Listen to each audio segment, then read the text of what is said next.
kali ini saya beri judul, siapa yang akan membeli Pi dari Amerika Serikat dengan harga $314.159 Amerika Serikat ketika open mainnet. Barangkali banyak pionir merasa pesimis. Kenapa ada orang bersedia membeli senilai $314.159 Amerika Serikat dari Pioneer, sementara pembeli itu bisa menambang sendiri? Angka sebesar itu jika dirupiahkan dengan kurs per hari ini, tanggal 13 Desember 2023, yaitu $15.649 per dolar Amerika Serikat, maka satu Pi akan berharga sebesar $4.916.274.191. Suatu angka yang sangat fantastis dan tidak masuk akal, sebab koin Pi yang ditambang oleh pionir adalah gratis. Itu sebabnya banyak yang mengatakan dengan nyinyir bahwa angka sebesar itu adalah halusinasi, sebab amat sangat tidak masuk di akal. Bagaimana mungkin koin yang ditambang secara gratis akan tetapi bernilai sebesar $4.919.274.191? Itu baru satu koin loh. Bagaimana pionir yang memiliki 10 koin yang berarti akan memiliki nilai sebesar $49.741.910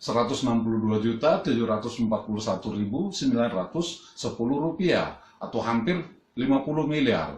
Atau pionir yang memiliki 1000 koin Pi yang berarti akan memiliki nilai sebesar $4.914.274.191.000 atau hampir 5 triliun. Bahkan pionir yang memiliki lebih dari 10.000 koin Pi yang berarti akan memiliki nilai hampir 50 triliun.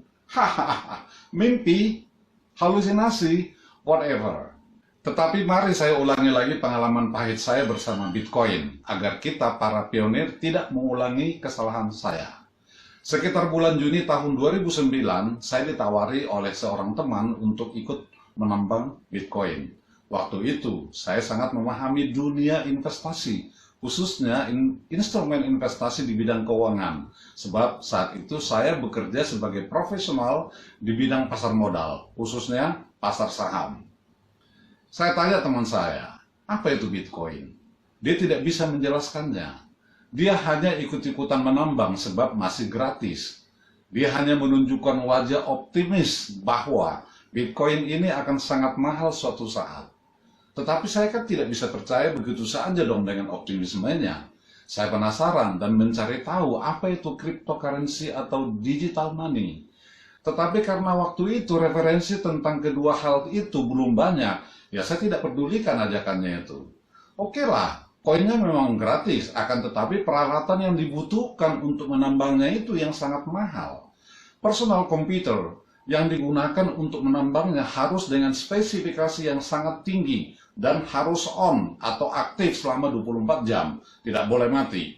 Karena tidak boleh mati atau off, maka dibutuhkan UPS atau Uninterruptible Power Supply yang akan berfungsi ketika listrik PLN mati. Pasti perlu AC dong yang harus menyala 24 jam. Tidak cukup satu, harus 2 AC untuk aktif bergantian. Singkatnya, waktu itu diperlukan investasi sebesar 55 juta rupiah untuk menambang sesuatu yang belum jelas juntrungannya. Ogah, pikir saya. Singkat kata, setelah melalui masa penambangan gratis selama sekitar 5 tahun, maka pada awal bulan Januari 2011, Bitcoin launching di bursa kripto global dengan harga awal $0,03 per BTC atau per Bitcoin, yang kalau dirupiahkan saat itu hanya berharga sekitar $400 per BTC. Konon kabarnya di Amerika Serikat, ada orang yang membeli 2 loyang pizza dengan 70.000 BTC, saking rendahnya harga koin itu. Beritanya ada di internet, silahkan browsing sendiri deh. Namun apa yang terjadi 10 tahun kemudian? Dikutip dari CNBC Indonesia tanggal 20 Oktober 2021 pada pukul 21:30 waktu Indonesia Barat di tanggal yang sama, harganya mencapai 65.000 US dollar atau sekitar 929.500.000 rupiah per satu Bitcoin. Bisa Anda bayangkan? Hanya dalam tempo 10 tahun saja, dari yang harganya 0,03 US dollar atau setara dengan 400 rupiah, melonjak progresif atau perlahan tapi pasti menjadi 65.000 dolar atau sebesar 929.500.000 rupiah. Hitung sendiri deh, berapa miliar persen kenaikannya dalam 10 tahun. Jadi jangan tanyakan bagaimana menyesalnya saya tidak memenuhi ajakan teman itu. Dan saya pun tidak mau mengulangi kesalahan yang sama dengan Pi Network ini. Dan semoga pengalaman saya ini tidak menimpa sahabat pioner sekalian. Untuk itu, tetaplah semangat menambang. Dan jika perlu, tambah referral dan tingkatkan security cycle untuk menaikkan mining rate Anda. Sebab sekali lagi, harga koin Pi Network ini akan sangat mahal nantinya, walaupun koin Anda hanya sebesar 0,00001 Pi sekalipun. Mari kita simak penjelasan mengapa harga satu koin Pi harus bernilai 315.519 dolar Amerika Serikat. Dan siapa saja yang akan membeli Pi saat open mainnet nanti. Sekali lagi, postingan dari Dorisian ini sudah saya sesuaikan angka-angkanya agar lebih memudahkan kita, pemahaman kita para pionir. Pi ditujukan sebagai mata uang pembayaran, bukan untuk ditukarkan ke mata uang fiat atau uang yang berlaku resmi di suatu negara, misalnya rupiah jika di Indonesia atau dolar jika di Amerika Serikat. Jika Pi berhasil diadopsi dengan harga yang diminta oleh beberapa pioneer, seperti 31,4 dolar atau 314 dolar, maka berdasarkan kecepatan penambangan Pi dasar atau base rate saat ini per Desember 2023 yaitu 0,0085 Pi per jam, dan dengan asumsi lebih banyak pionir dan penambang aktif akan bergabung, kecepatan penambangan akan melambat. Katakanlah dibutuhkan waktu 5 hari untuk menambang 1 Pi, sehingga menjadi 6 Pi dalam sebulan, atau 72 Pi dalam setahun. Jika harganya 31,4 dolar, maka Anda hanya akan memperoleh 2.260 dolar setahun, atau 188,4 dolar per bulan, yang kalau dirupiahkan menjadi 2.946.576 rupiah. Apakah menurut Anda Pi masih dapat menarik lebih banyak penambang untuk menjadi karakter mata uang yang tersebar atau terdesentralisasi? Penting untuk dipahami bahwa bisnis dan institusi akan membeli Pi dari pioneer saat open mainnet, karena mereka membutuhkan blockchain milik Pi Network. Jangan tanyakan lagi kenapa bisnis dan institusi sangat membutuhkan blockchain Pi Network. Saya sudah menjelaskannya pada tutorial-tutorial terdahulu.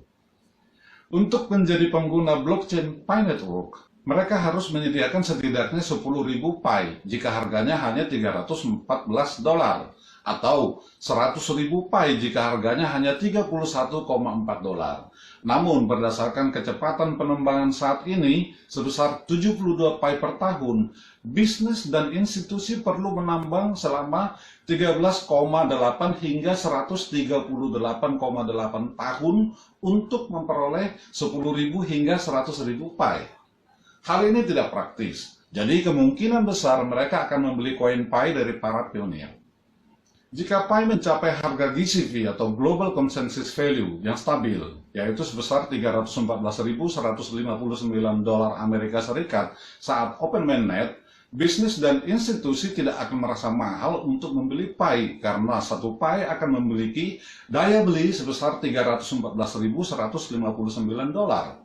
Pada titik ini, mereka seolah-olah hanya memindahkan uang dari kantong kiri ke kantong kanan.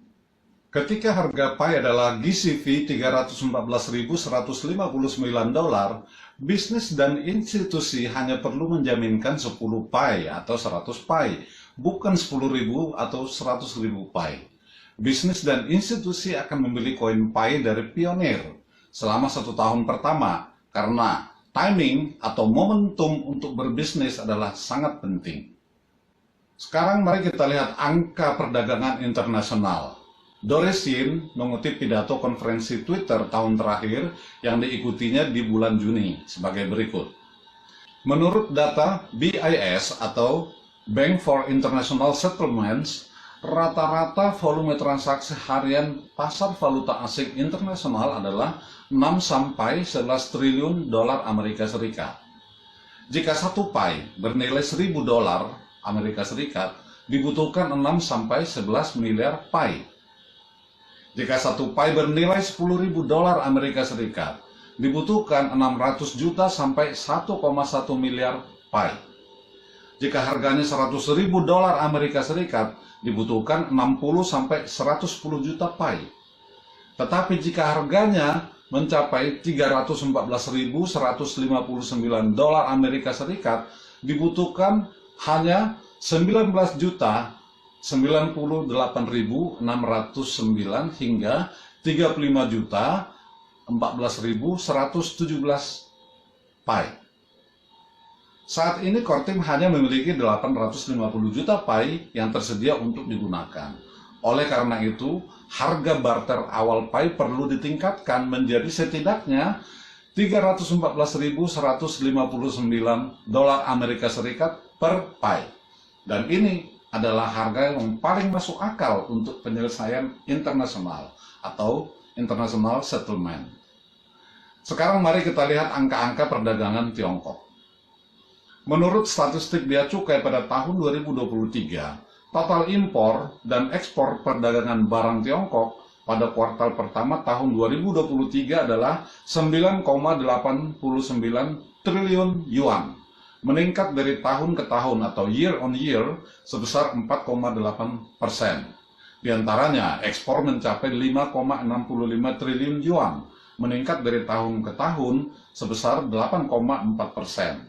Impor mencapai 4,24 triliun yuan, meningkat 0,2% dari tahun ke tahun. Jadi, total dolar Amerika Serikat adalah 1,3846 triliun dolar Amerika Serikat. Jika harga pi 100 dolar, maka dibutuhkan 13,846 miliar pi.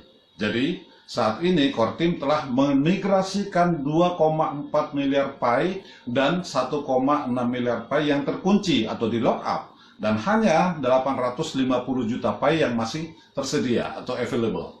Bahkan jika migrasi berikutnya dilakukan dalam jumlah besar, jumlah ini tidak akan tercapai dalam waktu 3 tahun. Dan ini hanya kuartal pertama dari data Tiongkok. Pi seharusnya memiliki fungsi mata uang penyelesaian internasional yang jelas tidak dapat dicapai dengan harga hanya 100 dolar Amerika Serikat saja. Jadi, bisakah GCV memenuhinya? Jika dihitung berdasarkan kebutuhan tahunan Tiongkok, diperkirakan dibutuhkan sekitar 200.000 pi. Terdapat 233 negara yang membutuhkan 40 juta pi untuk perdagangan saja. Kalau dihitung menurut beberapa negara kecil dibagi 4 kali, masih ada permintaan 10 juta pi. Ini tidak termasuk transaksi peer-to-peer individu. Karena pi ingin menjadi mata uang yang stabil, titik awalnya harus tinggi untuk meletakkan dasar yang kokoh bagi stabilitas dalam ratusan tahun ke depan. Perdagangan global dan transaksi keuangan melibatkan sejumlah besar uang dan membutuhkan banyak pi yang tercakup, namun tidak terbatas pada perdagangan internal, ditambah transfer peer-to-peer global dan permintaan penyelesaian. Dan itulah mengapa kita membutuhkan GCV sebesar 314.159 dolar Amerika Serikat per 1 koin pi. Jadi, tolong jangan buang waktu berdebat tentang harga atau GCV. Jika Anda ingin melakukan pembelian cepat dan segera seperti rumah, mobil, liburan, atau mengurus keluarga dan orang tua, dukunglah GCV.